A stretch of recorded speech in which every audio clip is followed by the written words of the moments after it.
Hello મિત્રો, આજે આપણે એક એવી વસ્તુ બનાવીશું જે ઉનાળામાં પીશો તો તમારું શરીર એકદમ સ્વસ્થ અને તંદુરસ્ત રહેશે, તેમજ ઉનાળાની ગરમી પણ તમને ઓછી લાગશે.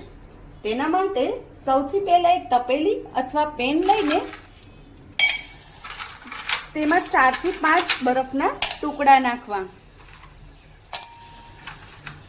બરફના ટુકડા નાખ્યા પછી તેમાં અડધી ચમચી ચાની ભૂકી નાખવી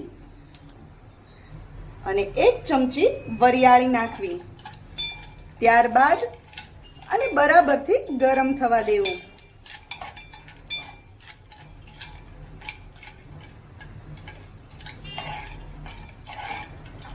મિત્રો, વરિયાળીના ફાયદા તો તમને ખબર જ છે. જેમ કે વરિયાળી મોઢાની દુર્ગંધ દૂર કરે છે, પાચન શક્તિ વધારે છે, એસિડિટીની બળતરાને ઘટાડે છે અને ગરમી તેમજ પિત્તના કારણે જો માથું દુખતું હોય તો માથું પણ ઉતરી જાય છે.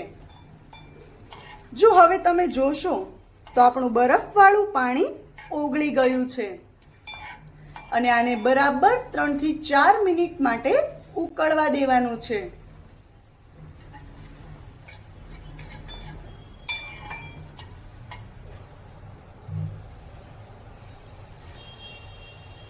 મિત્રો, તમને જો મારો વિડીયો ગમે તો વિડીયોને લાઈક, કમેન્ટ અને વધુમાં વધુ શેર કરવાનું ભૂલતા નહીં.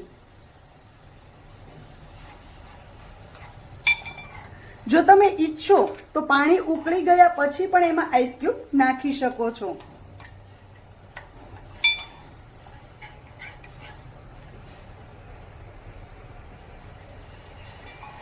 પાણીને બરાબર અને સારી રીતે ઉકળવા દેવું, જેથી વરિયાળીનું મિશ્રણ એમાં બરાબર રીતે ભળી જાય અને બને તો ચાપત્તીને થોડી ઓછી રાખવી, જેથી કેફીનનું પ્રમાણ થોડું ઓછું રહે.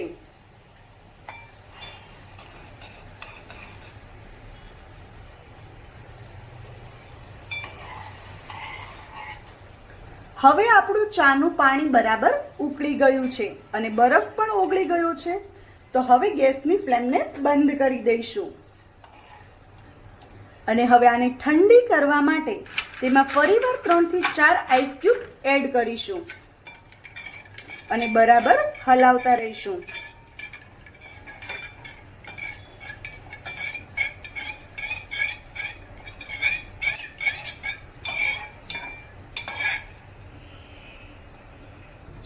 તો હવે આ જે મિશ્રણ બની ગયું છે તેને કહેવાય છે આઈસ ટી. હવે આપણે આઈસ ટીને એક ગ્લાસમાં ગાળી લઈશું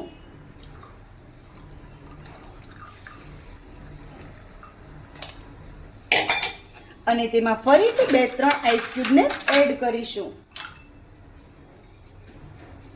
તેમજ તેમાં 1 ચમચી ખાંડ ઉમેરીશું, જેનાથી આ ટી એકદમ સ્વીટ લાગે. ત્યારબાદ તેમાં લીંબુની નાની નાની સ્લાઇસ કરીને એડ કરીશું, જેથી તેનો સ્વાદ એકદમ સરસ બની જાય. તો હવે મેં આમાં લીંબુની સ્લાઇસને બરાબર એડ કરી દીધી છે. મિત્રો, તમને કેવા વિડીયો જોવા ગમે છે તે તમે મને કમેન્ટ કરીને પણ જણાવી શકો છો. જે આ આઈસ ટી બની છે ને તે ગરમીમાં ખૂબ જ કામ લાગે છે. મેટાબોલિઝમ સારું થાય છે, જેનાથી પાચન શક્તિ સુધરે છે.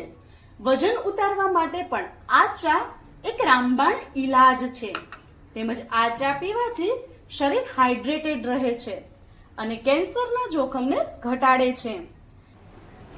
પરંતુ હા મિત્રો, એક વાત યાદ રાખવી કે આ ચાના જેમ ફાયદા છે ને તેમ વધારે પીવાથી તેના નુકસાન પણ થઈ શકે છે. માટે જ કોઈ પણ વસ્તુને મર્યાદિત માત્રામાં લેવી ફાયદાકારક છે. તમે પણ એકવાર આ ચા બનાવીને અવશ્ય પીજો અને મને કમેન્ટ કરીને જણાવજો કે આનું રિઝલ્ટ કેવું આવે છે અને આનો ટેસ્ટ કેવો બન્યો. અને હા મિત્રો, જો તમને કોઈ પણ એવો ટોપિક હોય જેના વિશે તમે વિડીયો જોવા માંગતા હોય તો મને કમેન્ટ કરીને અવશ્ય જણાવજો.